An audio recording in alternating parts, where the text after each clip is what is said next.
Good evening, everyone. Welcome to the May 11th, 2022 regular board meeting of the Chino Valley Fire District Board of Directors. The time is 6 o'clock p.m. If you'd all please make sure that your microphones are on for the board. You guys know how to use them.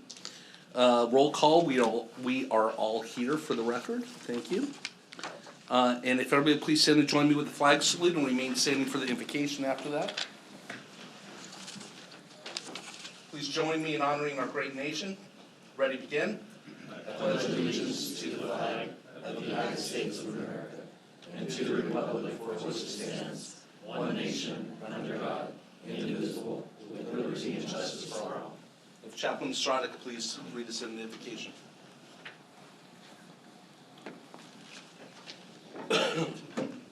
Let's pray. Dear Lord, we come before you this day to thank you for your goodness and for your mercy, Lord. It is so good to be in your presence.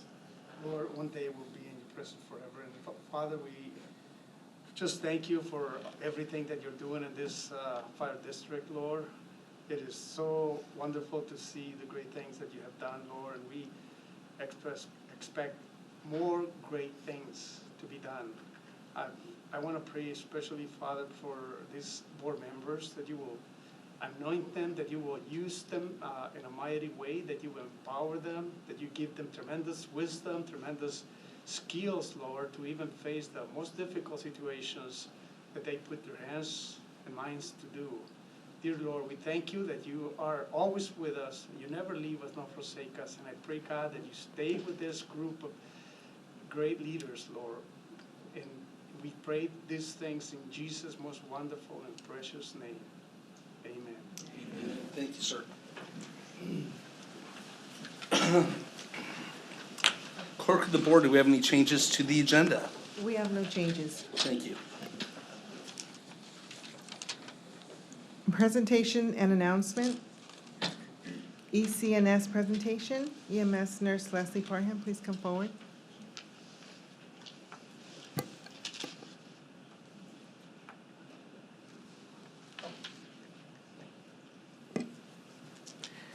Good evening, everyone. Thank you for allowing me the opportunity to present our ECNS program. And I say our, I mean this is a program that we're doing throughout San Bernardino County, but it's near and dear to our hearts because we've been heavily involved in the creation of the program. So if you have not heard, ECNS is the Emergency Care Communication System. It was derived because of ED overcrowding and overutilization of ambulances for medical situations that don't actually need an ambulance to take them to the emergency room. So that was just to give you a little background of why it was created. I'm going to go ahead and start a video that gives you a very, very good background, and then I will explain a little bit more. I don't have my glasses on, so. Emergency medical services is most easily recognized when emergency vehicles or helicopters are seen responding to emergency incidents. EMS is much more than a ride to the hospital. It is a system of coordinated response in emergency medical care involving multiple agencies. San Bernardino County's EMS system includes 26 exclusive operating areas over a vast region of more than 20,000 square miles. To enhance service delivery and create a more efficient system, the County of San Bernardino is prioritizing the implementation of new innovations in pre-hospital care. One example is an Emergency Communication Nurse System, or ECNS, that is designed to triage incoming 911 calls to determine the appropriate level of care or response required. The full implementation of this system will ensure that county residents get to the right care at the right time in the right place and free up ambulance transport and fire personnel to respond to people with critical needs. An ambulance patient offload delay occurs when patients can't be transferred timely from ambulance paramedics to emergency room staff.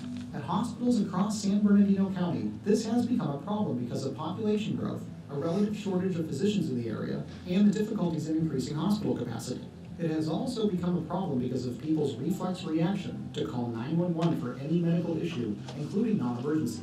Not every 911 call needs a lights and siren response. Fortunately, an ECNS will help to make that distinction before paramedics are deployed. The ECNS nurse triage system includes trained registered nurses located in the 911 dispatch center to help guide callers to the appropriate resource. When a call comes in, the 911 dispatch operator asks a few preliminary questions. Based on the responses, the dispatcher either sends help immediately or refers the caller to an ECNS nurse. The nurse then asks more targeted questions while remaining able to choose to send an emergency response. During a normal flu season, the healthcare delivery system nearly fills to capacity. This year, the addition of COVID-19 creates the potential for a twindemic that could completely overwhelm the state and national healthcare delivery systems.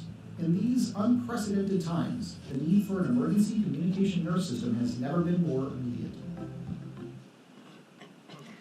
So that gives you just a very brief overview of why we created the program. This program was actually in the works for about the last 5 years. And then when we were hit with COVID and hospitals were severely impacted, more than they usually are, we had to do something. And so the need for this program priority got lifted, and we were able to, through the IMT and through COVID funding, we were able to get the program up and running. So we were very creative in the way that we did that. We utilized fire department nurses to help staff the center, and we also utilized a very good relationship we had with REMSA, which is in Reno. It's the EMS, it's the AMR of Reno. We developed a very good relationship with them. They have been doing their program for over 10 years very successfully, and we were able to develop a partnership with them to take some of our overflow calls. So what this is when a 911 call comes in, normally the patient will talk to the dispatcher, and before ECNS, a response was sent, an ambulance, fire engine, the whole bit. And now, with this in place, what we do is the nurse will take the low acuity calls. So these are not your heart attacks and your strokes. These are the calls that come in that are literally, I fell and I hurt my wrist. Those patients don't need to go to the emergency room. They might need an x-ray, but that x-ray may be able to be taken care of at an urgent care or another facility. So the goal is to triage these patients safely and effectively and efficiently and get them to the right place the first time, instead of having them go to an ED where they may have to wait up to 10 hours right now, unfortunately, when they're very overcrowded. So when the 911 call comes in, it goes straight to the dispatcher as it normally does. If that dispatcher determines the call to be a low acuity call, they send it over to the nurse. The nurse performs an assessment. It's a very thorough and very lengthy assessment. Sometimes can take up to 15 to 20 minutes, but it is a very thorough medical assessment. If that nurse at any time determines that the patient is having an emergency and needs to go to the emergency room, then an emergency response is sent immediately. Or if at any time the patient says, you know what, I don't want to talk to the nurse, I want an ambulance, then an ambulance is sent. So the patient really is the driver of the program. And you know, when we first started the program, there was a misconception that we were refraining from sending an ambulance, and that's not the case at all. So like I said, if any time an ambulance is requested, it gets sent. So once the nurse finishes their assessment, they are given, through the computerized protocols that we have that have been around for over 20 years in other countries, we get different levels of care that are given to us based on the answers we put in from the assessment. They range anywhere from this patient needs to go to the emergency room to maybe this patient needs to go to the emergency room, but they don't need an ambulance to get there. Or maybe they can just go to an urgent care. Maybe they just need to go to the pharmacy to get some prescriptions, so on and so forth. And so then we will direct them through our directory of services that is localized for our county to the right location. So we will assist them even if they need a physician appointment, you know, or an urgent care. We can look up the specific urgent care that they go to make sure if they need an x-ray that urgent care has those services available. Another thing that we are able to do is collect their insurance information. And so a big goal of ours is to get that patient to a location that takes their insurance. So that is something that normally a 911 caller, the dispatchers can't ask for insurance information, but once they get routed to the nurse, they are taken out of the 911 system, and then we can therefore access their insurance information and get them to the right location the first time. So our program has been, we started during COVID, like I said, it was kind of hit the ground running there. But we've been operational for about a year, just over a year and a half now. The program has absolutely done what we anticipated it would do. It is getting patients to the right place the first time. We took just data from 6 months, so it was May, I'm sorry, I'm squinting, I don't have my glasses on, May through October of 2021. And the total calls was just over 63,000 that reached a determinant code. So those were calls that weren't fire calls, these were medical calls that reached a determinant code. And about 7,600 of those calls were eligible to be transferred to the nurse. So out of those calls, about 12% of those we were actually able to divert to another location. So like I said, sometimes if it comes to the nurse, we get patients that hang up, we get patients that they end up needing a ride to the emergency room, so those don't qualify as being actually diverted to another location. What we have found with this program is that we need sustainable funding. Like any program that starts up, we have to have sustainable funding. We are working with IHP, Kaiser, those have been really very big partners in the program since we've started. The goal is to work with some of those insurance companies to help with some of the funding of these programs, since they're the ones that benefit the most from these patients going to the right location the first time, because then they aren't paying for unnecessary ambulance transports or transfers from the ED to their hospital, so on and so forth. So it really is a cost savings to the insurance companies.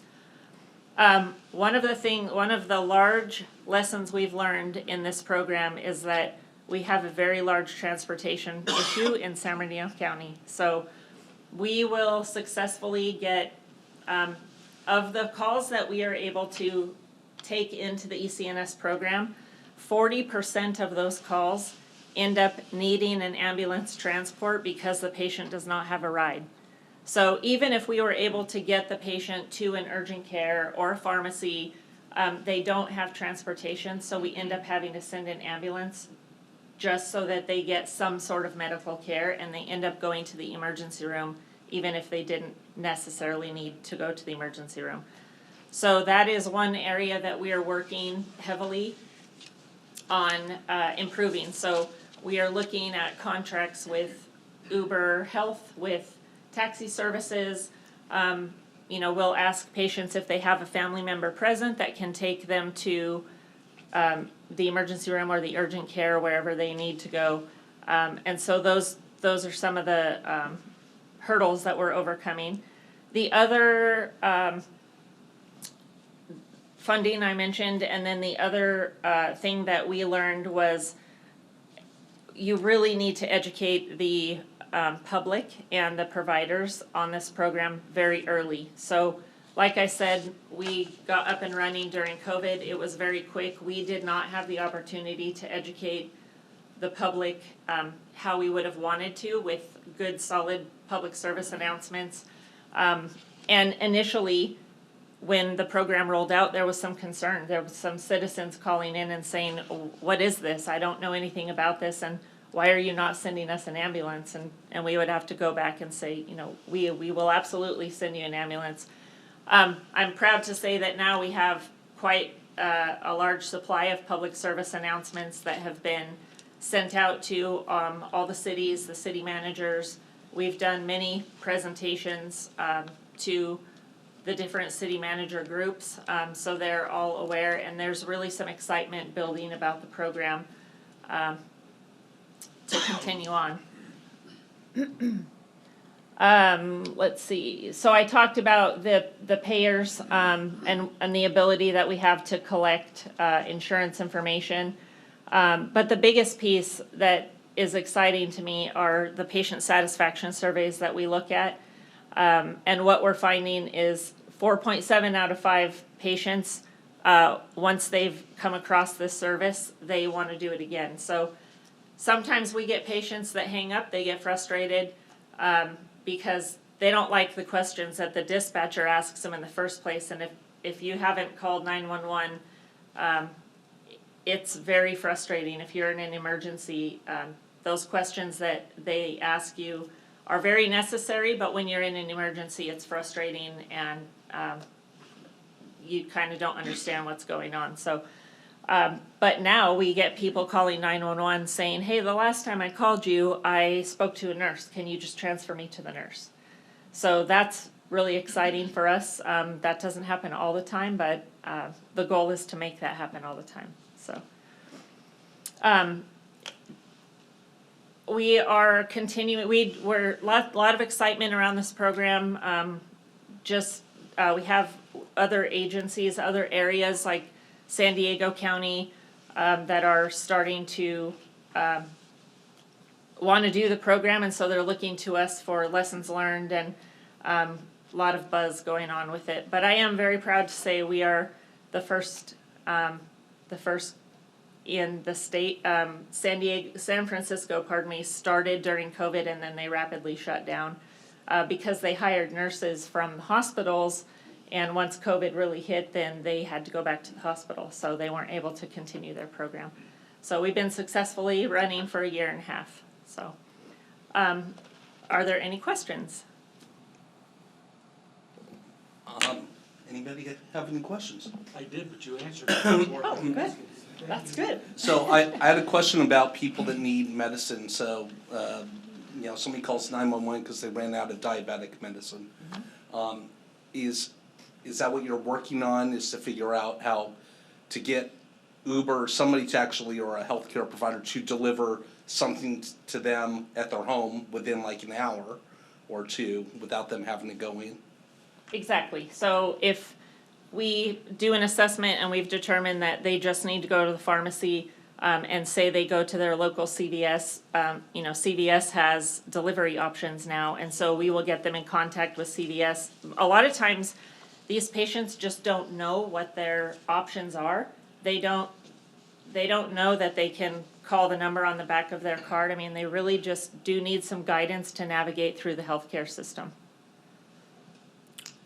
Excellent. I've been a big fan of this since, we've been talking about this for many, many years, and I know it's been successful in other communities and really does help, the overall emergency medical system as a whole, to have some open beds for people that really need it. So, I certainly hope that there's a way that we can keep it going, continue to have it going, and hope, I would think that Kaiser and Inland Health Plan should be footing a large portion of the bill, but that's my opinion. And we've had very, very constructive ongoing discussions with them. So they're excited to see the data that's coming out now. So. Yeah. Excellent. Anybody else? President Krieger, if there's no other comments from the board, I'd like to just make a quick comment. Go ahead.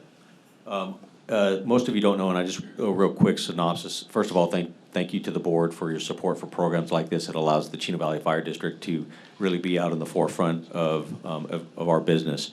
What Leslie hasn't said is because she's very modest. When this hit during COVID, Leslie was tasked with testing our personnel, not only interagency, but across the county. She was tasked with providing a COVID plan that was mandated that we do that. She was basically burning the candle at both ends for a very, very long time. In addition, because of her relationships and because of her work ethic, she was solicited. She wasn't just part of that program over there at the county. She actually headed the program up, and so we're very, very proud of her. We thank her for her hard work. I don't know that many people could do what you did and continue to do, so we want to publicly say thank you very much. The value add for this program specifically is tremendous, and although it's intended for the county and likely the state and the rest of the nation, at some point, we feel proud that we have the Chino Valley stamp on it by way of, in this case, let's say Parham. So thank you, Leslie. Thank you very much. Thank you. Excuse me, with that said, I'd like to thank you also. Your name's Leslie, is that correct? Yes. And is there plans or is there things going on to get this program out to the public and that type of thing? Have you contacted media? I know, you know, it seems like it's very exciting, you know, and something like the news would pick up and say something about. Yeah, we have worked very hard with all the PIOs from the different agencies at Confire to create public service announcements, and we just had an interview with news today, but it was for San Diego. But yeah, there is a lot of buzz going on, and the decision was made a while back to create education and PSAs that could be tailored to each individual city, because, you know, or jurisdiction, because everyone delivers those messages differently. And so you should be seeing that stuff start coming out. It may be tailored, but the message about the program will be getting out. And you're going to be going to our local cities to doing this presentation as well for the city council? I am. Yes, I am. Thank you for that. Now, when you said CSAs, I gotta know what that means. PSA, Public PSA. Service Announcement. PSAs, I'm Public sorry. service. Okay, thank you. Public service announcements. Okay. Thank you.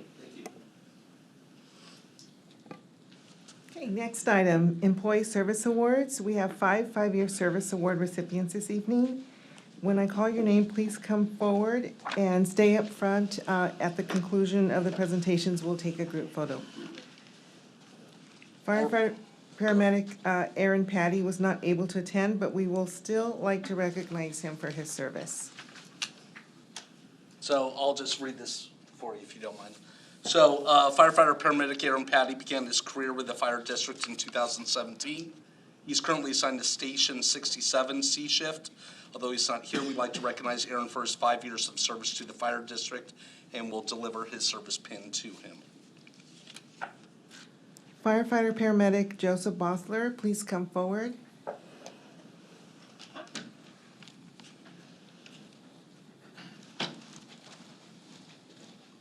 Good evening. How you doing? So firefighter paramedic Joseph Bosler began his career service with the district in 2017 as well. He's currently assigned to Station 67 A shift. Thank you, Joseph, for your 5 years of service to the fire district. We appreciate it. Thank you. And Chief has your 5-year pin for you. Thank you. And now you have to stand for a picture with us. Go ahead. I just want to say, you know, we are very, very lucky in this organization to pull people in from the outside. Joseph has gotten here. He's off and running right away. He's very, very active, providing the services that we expect, and we appreciate all his hard work, so thank you.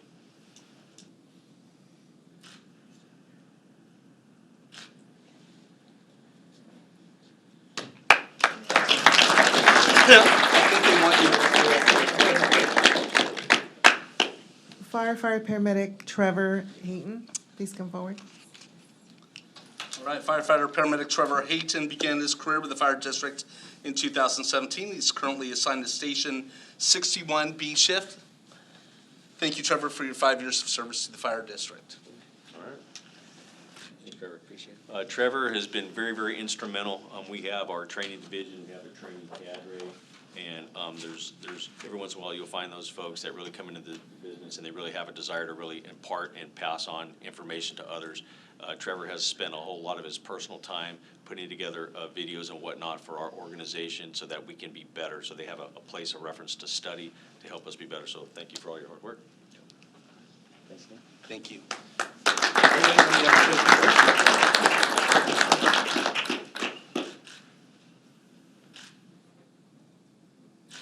And you can just go stand over there.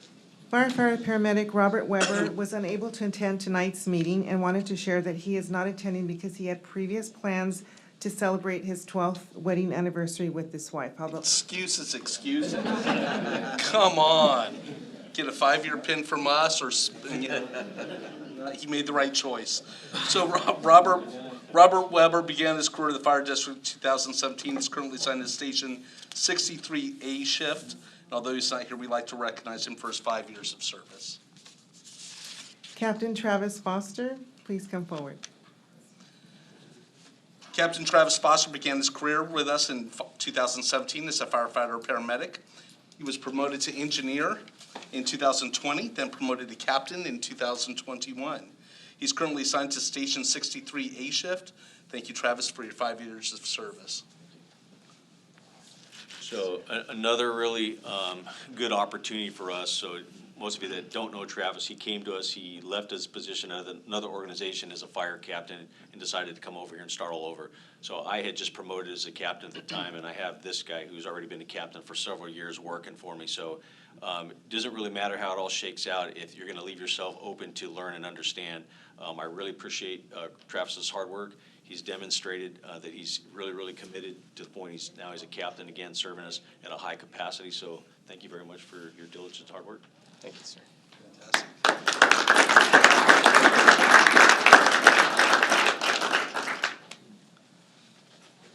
And then you want to get a picture of the three of them? You guys want to center it a bit more?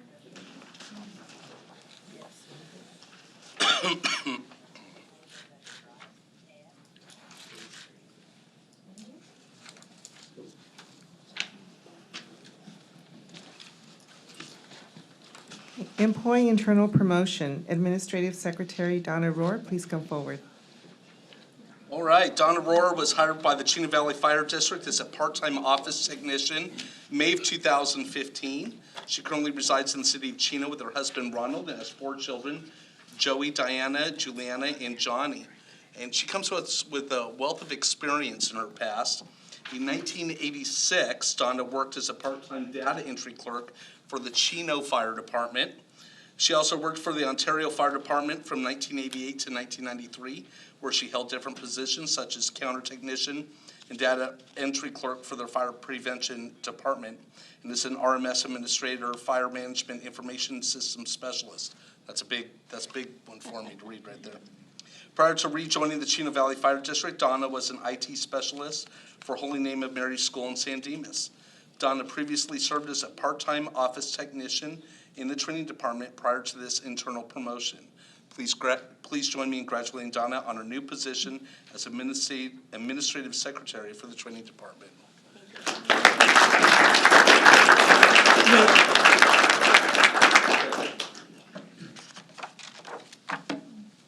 Did we get a photo?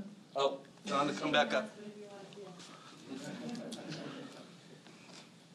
We'll stand here in the middle.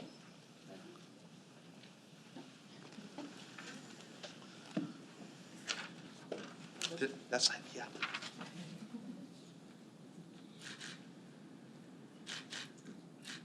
Excellent. Thank you. Thank you. Public communications. This is a time and place for the general public to address Board of Directors about subjects that do not appear elsewhere on the agenda. The public may address items on the agenda at the time addressed by the board.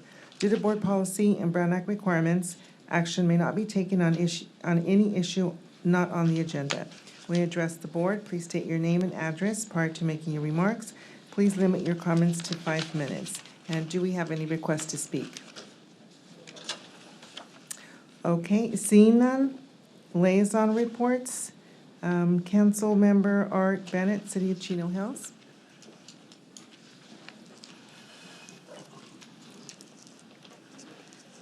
Good evening. President Krieger, Vice President Monaco, other board members, Chief Williams. I first want to thank Deputy Chief Nathan Cook. He attended our council meeting last night, and we actually made presentations for National Emergency Medical Services Week, and the month of May is Trauma Awareness Month. That week will be from the 15th to the 21st, and also accepted the proclamation proclaiming May as Wildfire Awareness Month. So thank you very much for enduring our meetings. As the president will tell you, sometimes they get rather lengthy, but thank you very much for your participation in that. You all have my report that gets sent to you by our PIO, but I wanted to highlight a couple things that are coming up before your next meeting. On May 23rd, this is not in the city of Chino Hills, but it is in the area. Raising Canes, if any of you, you've probably seen all the construction going on over there in the Spectrum. They're gonna have a ribbon cutting that day. So even though they're not in the city of Chino Hills, they are in competition with Chick-fil-A. There you go. May 24th, it is going to be the high school graduations. This year, for some reason, they decided to have those on a council night, but we went ahead and changed our council night to the following night. But I want to give congratulations to the 2022 graduates of Chino Hills High School and Ayala High School. We're going to split up as a council and attend both of those graduations.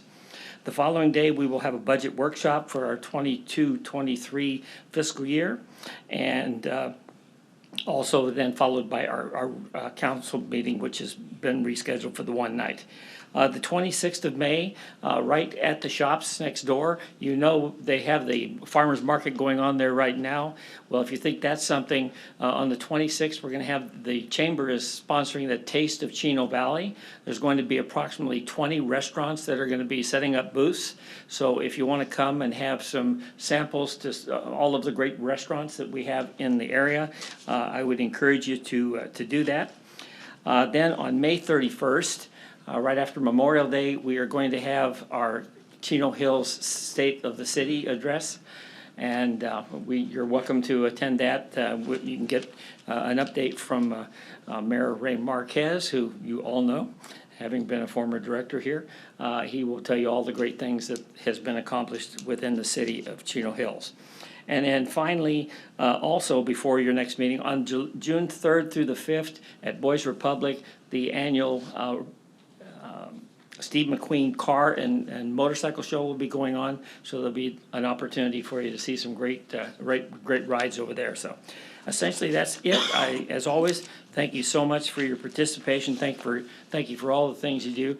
This new program, I'm sure, is going to really help out a lot of our residents. As we all know, you know the exact percentages, but somewhere around 95% of your calls are medical emergency calls.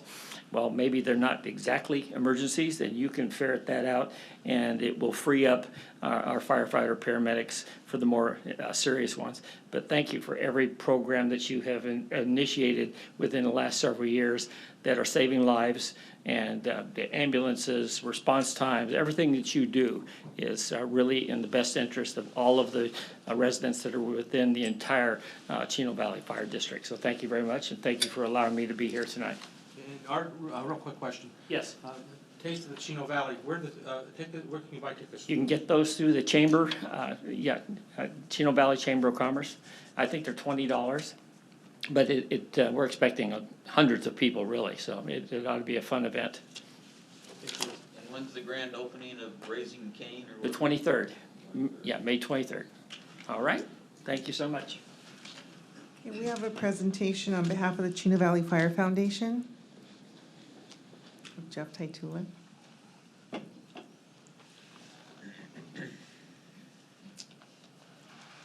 President Krieger, board, command staff, thanks for having us up here tonight. Just want to announce that coming up in about 10 days is our 13th annual car show here at the shops.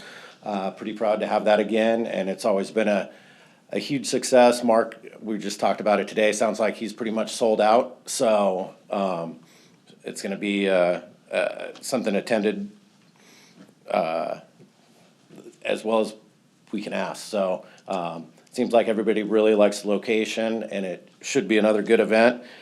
We do have a couple barbecue trailer events that we're doing. This Saturday, May 14th, we're actually gonna be assisting the Let It Be Foundation cook their breakfast for their 5K run. They normally get 1,000 to 1,200 people, so it's not just gonna be us, it's gonna be Chino PD and a couple other barbecue trailers there trying to keep up with with breakfast for 1,200 people, which is always interesting. And then Art just touched on it. We were asked by the Chamber of Commerce for their event to cook hot dogs that evening. So sounds like with the restaurants that are gonna be there, we're probably not gonna be the highlight, but we'll be there cooking hot dogs, so.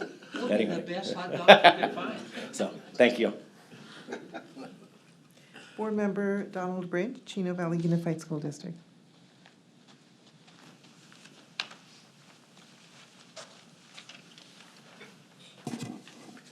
Good evening, President Krieger, Vice President DeMonico, Chief Williams, and community. Councilmember Bennett mentioned the graduations, and it's what I wanted to clarify as well. Our graduations for the district this year are going to be Chino High and Don Lugo on Monday, May 23rd. Ayala High and Chino Hills will be on Tuesday, May 24th. And graduation for Buena Vista High School will be on Wednesday, May 25th. Now, this year, the graduation ceremonies, because we're now coming out of COVID and hopefully things will continue to get better, we are having the graduations on campus, outdoors in the stadiums. Past several years before COVID, we were having them up at the Toyota Center and indoors, and everyone felt that this was the best way to do it this year, was to have it outdoors and be safe for everybody. Also, the school board is splitting up, like the city council, and attending 2 graduations each. Our next school board meeting will be next Thursday, the 19th, at Woodcrest Junior High in South Ontario for the school district's annual Salute to the Military, honoring those graduates that are enlisting in the military service. And that will take place at 6 p.m., again at Woodcrest Junior High in South Ontario. Today, the district recognized May 11th as California's Day of the Teacher, recognizing all the teachers in our district, and also Day of the Nurse. And next week is Classified School Employees Week, May 15th through 21st. The district had passed a resolution for that as well. And as we close the school year, the traditional school year will close on May 27th, so it's coming up quickly. Summer will be here before we know it. Anyway, thank you. Okay, that concludes our liaison reports. Next item, consent calendar. All right, we have items number 1 through 7 on the consent calendar. Does anybody want to pull any of those? I'll motion to approve. I'll second it. Director Ramos Evinger did a motion. Vice President DeMonico second. All in favor? Aye. Aye. Aye. President Krieger, we would like to give the public an opportunity to comment. The what? Oh, I'm sorry. Is there any public comment on this? Seeing none and hearing none, we'll take the vote again. Sarah and John. Motion to approve. The motion second, all approved? Aye. Aye. Thank you. Sorry, I'm skipping right ahead there. Old business, none. New business. Item number 8, surplus of 2000 International Type 3 Fire Apparatus CHO 86. Purpose is for the board directors to review and approve the surplus of a 2000 International Type 3 fire engine with a recommended fire engine donation to the Mount San Antonio College Regional Fire Academy. Report by Deputy Chief Carlos Ibar. Good evening, President Krieger, Board of Directors, and community members. Every year, the district assesses all heavy and light response vehicles to meet Chino Valley Fire's high-quality fleet standards, which exceed those detailed in NFPA and the DMV. Staff has determined that the fire district's first Type 3 brush engine, known as Brush Engine 63, has exceeded its lifespan by 2 years. The Type 3 was acquired in the year 2000 and has served the district well. It has responded to wildland fires from the Mexican border to the Oregon, Arizona, and Nevada state borders, deeming it ready to retire after 22 years.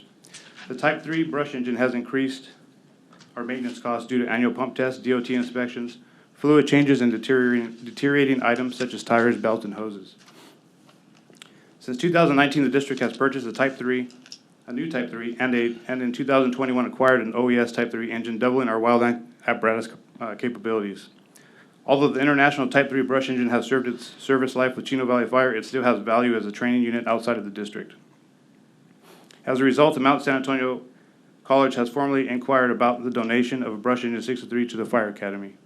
According to Ken Porter Auction Houses, the monetary value may range from $4,500 to $7,000.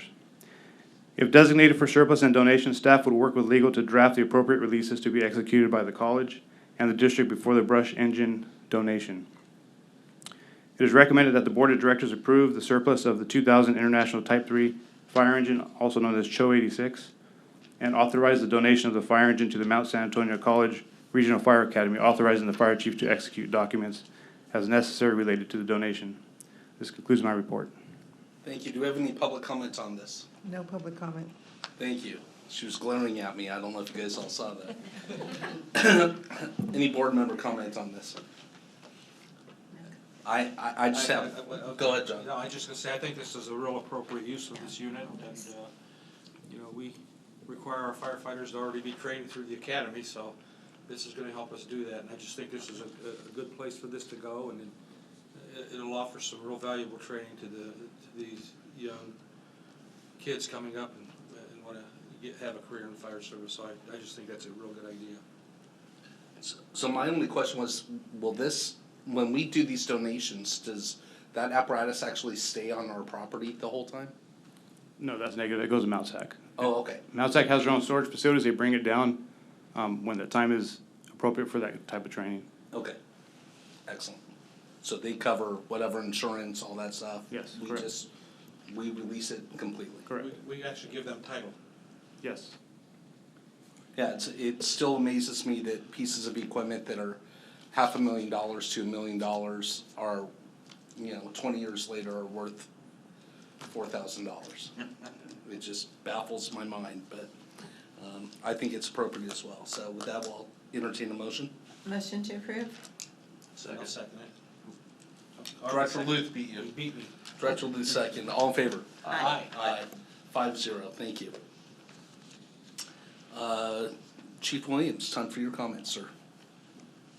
Thank you, President Krieger. Under personnel development activities, our OES brush engine has been deployed to assist the community of Las Vegas, New Mexico, not to be confused with Las Vegas, Nevada, for a major wildland fire threatening numerous foothill communities in and around the Rocky Mountains. This deployment has been authorized under the Federal Emergency Management Assistance Compact through the California Governor's Office of Emergency Services. This is the first time in recent memory that the California local government resources have been deployed to the state of New Mexico for a wildland fire. The district continues to staff one ALS ambulance under the Assistance by Hire agreement with AMR. We continue to monitor the ambulance situation and have the ability to deploy additional ambulances in the event AMR has an extended ETA to an incident involving a critical patient. On our suppression personnel staff of the ambulance being staffed out of Station 66 24 hours a day, 7 days a week. Medic Ambulance 66 is deployed to medical aids when it is the closest ambulance to the incident in the district.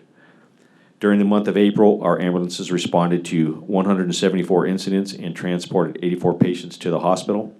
The average response time of our ambulances during this time frame is 8 minutes and 44 seconds. Since July 3rd, our ambulances have responded to over 5,100 incidents and transported over 2,150 to the hospital, so 2,150 patients to the hospital. Under board activities and public relations, the Chino Valley Fire District will be hosting a Sharps collection on Saturday, May 14th between 8 a.m. and 1 p.m. at the training center. And under organizational interest, items of interest, I'll pass it off to our HR consultant, Andrew Say, for a recruitment update.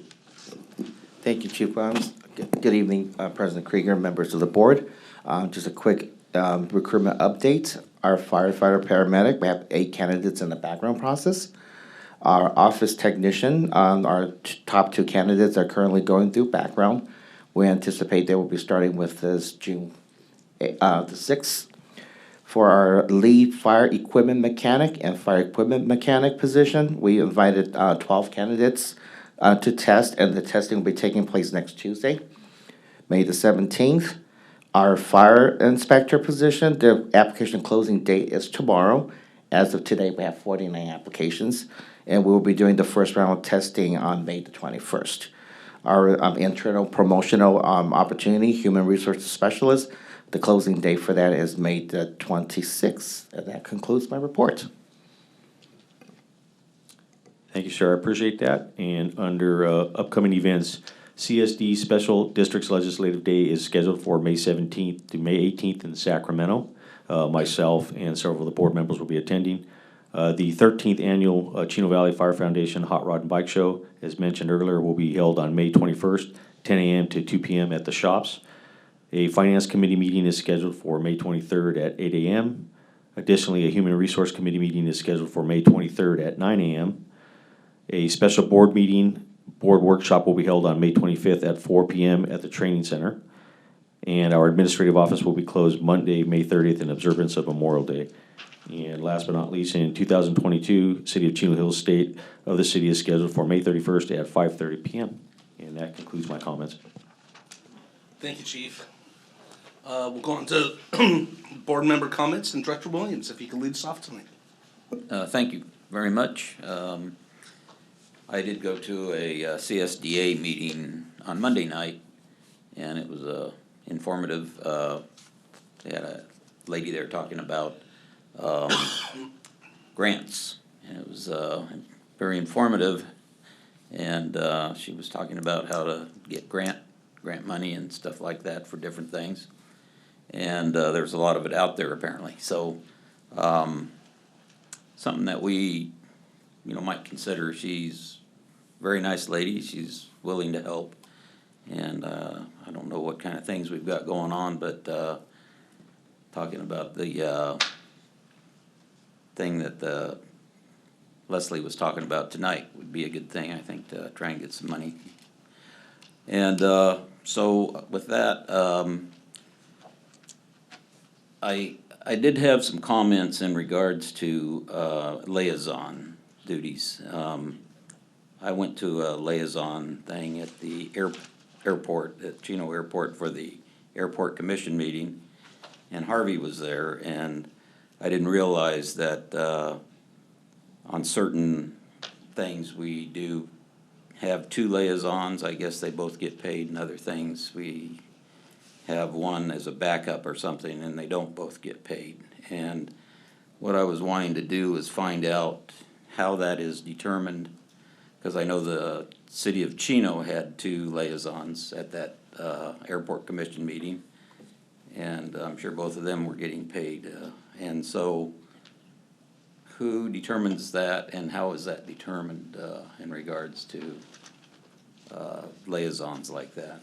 Do you want me, Jeff, can I answer that for him, if that's okay? So the only committee or the only assignments that have two people that are both primary on are the two city council liaisons. So we have two people that go to Chino, two people that go to Chino Hills. They're not primary and secondary, or primary and alternate. On everything else, there's a primary and an alternate, except for our committees such as finance and HR and planning. And I would point out, it's also defined in the. Oh, it's all in board policy. It is in the board policy? Yeah, it's Okay. clearly laid out in board policy. Okay, so that has something that the board members had decided on some time ago? That's is that correct, yeah, it's already in there, and if, my understanding is if you went to an airport commission meeting and Director Luth was not there, that makes you primary and you would get paid for that. Right, yeah, that part I understood, and so is it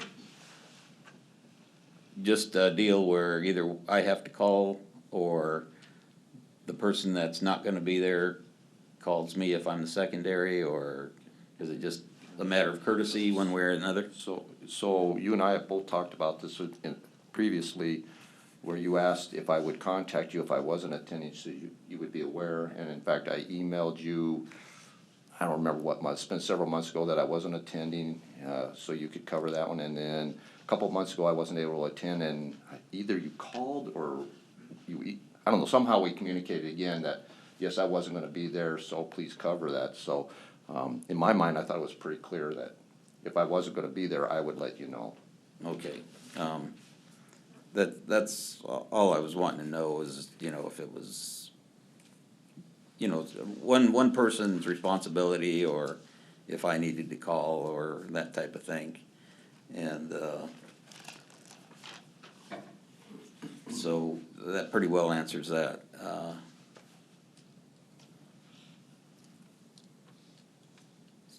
So I think, you know, all that stuff on the primary and secondary and all that, secondary and alternate are interchangeable, so to speak. I take it, there's no difference between I think the word that's used is alternate. So I said secondary, but I believe the term in board policy is alternate. Okay. Alrighty, and, so,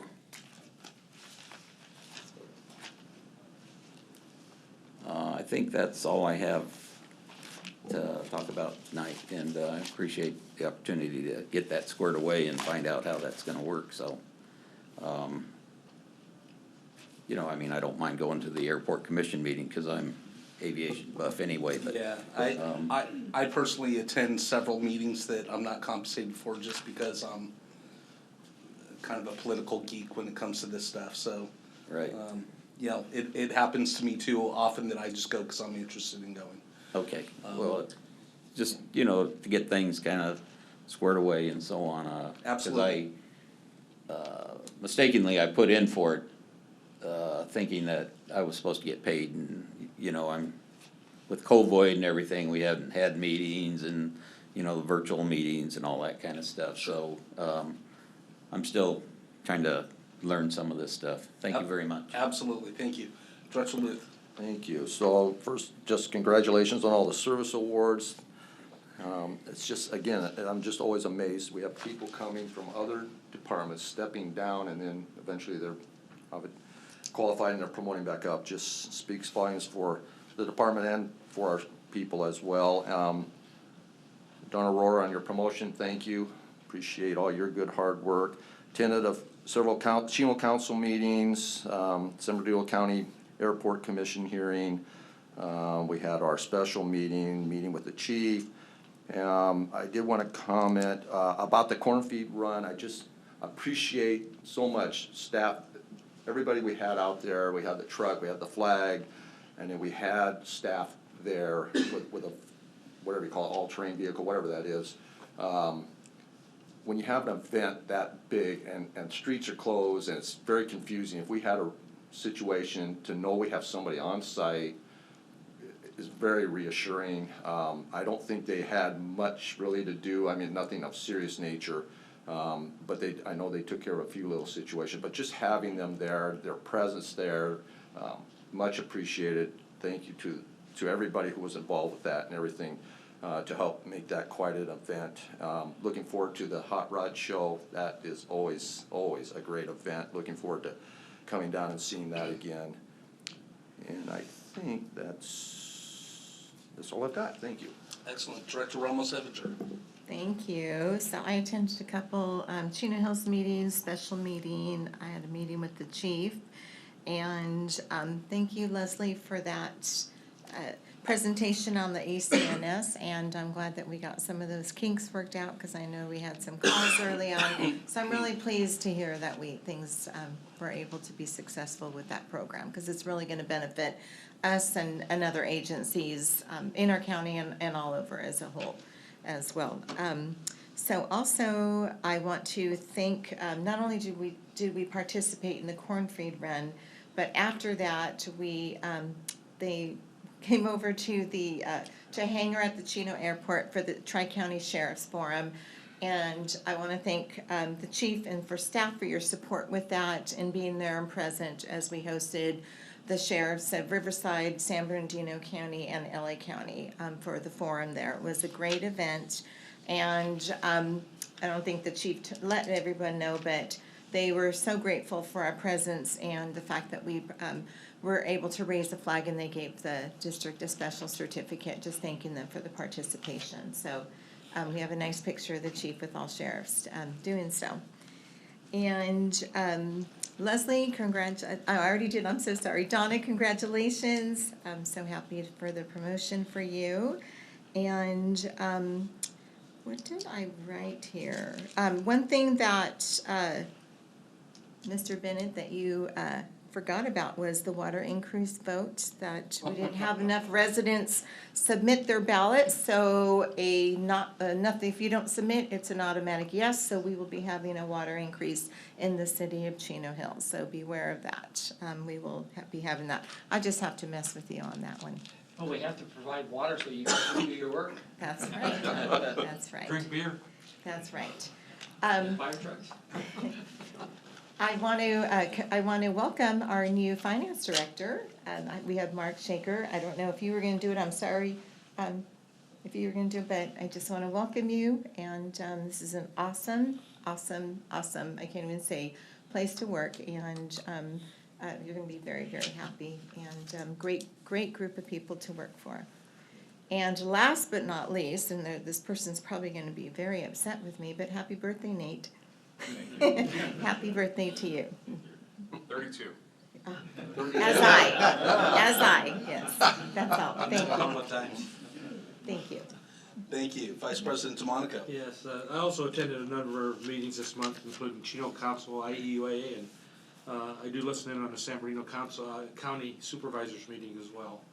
Did have a CSDA legislative meeting and really perked up when they were talking about special districts on a national level and some of the things going on, which may tie into something that I wasn't able to attend that you'll be speaking of, but apparently with the Build Back Better bill or program that President Biden has is next year they're looking at possibly earmarking $1 billion for fire departments, for fire stations, infrastructure and those types of things. Not this year, but next year, so hopefully that'll get passed and maybe we can tap into some of that, but $1 billion maybe, yeah. Doesn't sound like a lot of money, but national wise, but a little bit of that's a lot of money to us. I did have an agenda review committee, and that was all in here tonight. Had a Confire meeting. Confire is our dispatch center, and Leslie, thank you so much for everything you did out there. But one of the things I did want to bring up with Confire was that at the last meeting, Confire Board of Directors made a decision to relocate into a building being built by the county where it'll house all the dispatch centers. And Chief, because you're on the administrative chief's board, maybe you could just talk a little bit about that and give a better explanation than I can. Thank you, Vice President DeMonico. So yeah, there's been discussions for many, many years regarding the current facility being outdated and as technology has moved along. So the conversations really presented an opportunity to look at a state-of-the-art building that would be down in downtown San Bernardino that will provide the latest in technology. We explored the idea of taking the current facility and modernizing it. And then there was another conversation about maybe even getting a new piece of property and starting from scratch.